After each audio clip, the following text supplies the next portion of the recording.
நீ கடவுள் மேல் கொடுத்துருக்க வசனம் யோனா 2:8. பொய்யான மாயையை பற்றி கொள்ளுகிறவர்கள் தங்களுக்கு வரும் கிருபையை போக்கடிக்கிறார்கள். இந்த வசனத்தை கொடுத்து கடவுள் மட்டும் என்ன சொல்கிறத பார்ப்போம். பொய்யான மாயைனா நம்மளை பொறுத்த வரைக்கும் மந்திரம், சூனியம், கையில் கலர் கலராக கயிறு வாங்கி கட்டுறது, சகுனம் பார்க்குறது, இதுதான் நினைக்கிறோம். ஆனால் இது மட்டும் இல்லை, இன்னும் நிறையா இருக்குது. பொய்யான மாயைனா தேவனுக்கு எதிராக செயல்பட அத்தனையுமே பொய்யான மாயை தான்.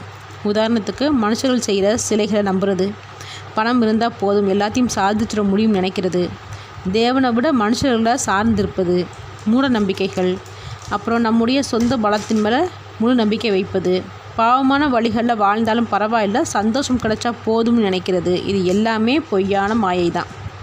ஏன்னா பொய்யான மாயைக்கு வலிமை இல்லை. அதனால் இது எல்லாமே தானாகவே சீக்கிரமாக அழிஞ்சு போயிடும், நிரந்தரமாக இருக்காது. தேவனுடைய ஆசீர்வாதம் மட்டுமே நிரந்தரமானது. அப்போது தேவனுடைய ஆசீர்வாதத்தை பெற்றுக்கொள்கிறதுக்கு என்னென்ன தடையாக இருக்குதுன்னு நாம் தான் சிந்திச்சு பார்த்து அதிலிருந்து விலகணும். ஆமேன்.